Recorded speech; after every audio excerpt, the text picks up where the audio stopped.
Get up to $30,000 worth of free stocks when you sign up with Moomoo using our link down below. So NIO's co-founder Chin Hong just held this face-to-face meeting with NIO owners, and he revealed a lot of important stuff that I have to update you guys with. What's really interesting is one of the NIO owners that attended this meeting was Brother Zhe, which is the NIO owner with 23 NIOs. I only have one NIO, but he has 23. And I actually interviewed him. He has very deep understanding of the company. He knows a lot more than you guys for sure. And I was fortunate enough to interview him, so I'll link that video at the end of this video. So the first thing he talked about straight off the bat was battery swap promotion over the holiday has worked out really, really well. There's been a lot of people swapping, avoiding those long charging lines and also gasoline station lines. And of course, even though sometimes you may have to line up for the swap as well, in my previous video, I showed that it's still more time efficient than charging, and it's still better than charging. So he said they'll continue to promote it during every single holiday season. So whenever there's a holiday season, there's heavy highway traffic, they're gonna make swaps free on the highways. Very, very nice of him. Then he talked about the sub-brand, Alpine, and the sub-brand, Firefly. So he said Alpine will start deliveries in 2024. The head of Alpine is actually NIO's general manager of Shanghai. So he used to be NIO's general manager of Shanghai, and then the CEO and the founder made him become the head of the sub-brand. So that's very nice. He's a very nice guy. We're in good hands with the sub-brand. And then the other sub-brand, Firefly, is going to be launching in Europe first instead of China first. So that's a change. The NIO phone will be tested internally in Q2, and then in Q3 it'll be tested by EP club members, and then also be released and available for purchase in Q3. Now the CEO talked about how the goal of the NIO phone isn't to topple Apple or topple Xiaomi, but more of a add-on to the car to make the car ownership much better. So there's definitely going to be a lot of different controlling features that you can do with the phone, with the car, where you can't do with other smartphones. For example, with my NIO, if I'm trying to get out of a tight parking spot, there's a function that's really, really nice, and it's sort of like auto summon. And basically it's you press the phone forward or backward, and it can go forward or backwards out of parking spots where you can't open the door. But however, this requires an internet connection. So a few weeks back when I tried to use this function in a B3 parking lot, it was really underground, there was no signal, I couldn't use it. So that was a bummer. Obviously, this is going to solve all those problems. Then he talked about current challenges, and he said after the government removed the zero COVID policy, quote unquote, he said consumer sentiment recovered rapidly, but domestic purchasing power and willingness to buy are expected to take half a year to recover. And this is his warning to you guys to keep your expectations in check. And also the CEO also gave out a warning to keep your expectations in check. For the first half,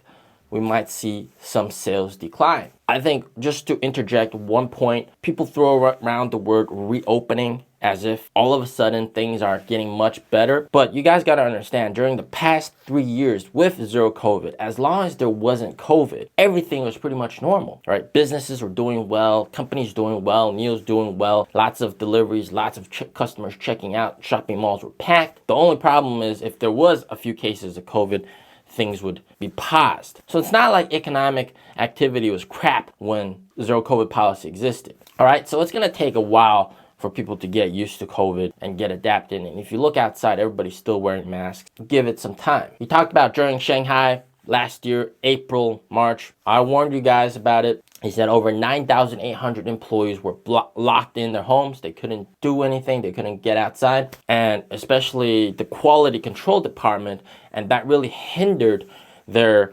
checkups and hurt the beginning stages of the ET7 deliveries. So it's very nice that we don't have to worry about lockdowns anymore. He talked about in 2 years, lithium prices have just gone way, way, way too high, which increased the battery cost by 40,000 RMB, and that really hurt their bottom line. And as you guys know, NIO has bought a lithium mine, but what NIO should also do, and I know you guys are watching this, is also maybe set up your lithium commodity department, where to avoid these kind of spikes in prices, you guys have these people that purchase the future contracts of lithium to protect yourselves against these kind of things. It'll be definitely worth it in the long run. So then he talked about cash burn.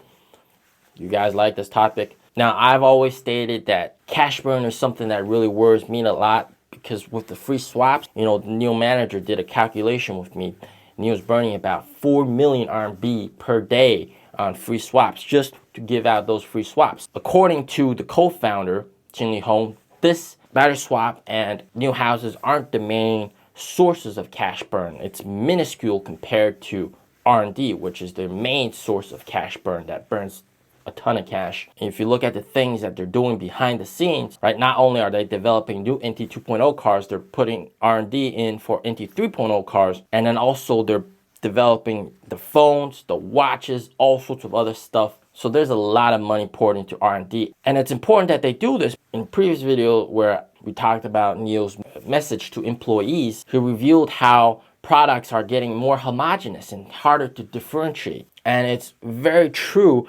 In China, there's a ton of EV companies copying what NIO's doing, copying what Tesla's doing, offering lower prices with similar looking things, similar looking products. I see them on the road. I'm like, what the hell? Who the hell is that car, man? And I drive by and then look closely.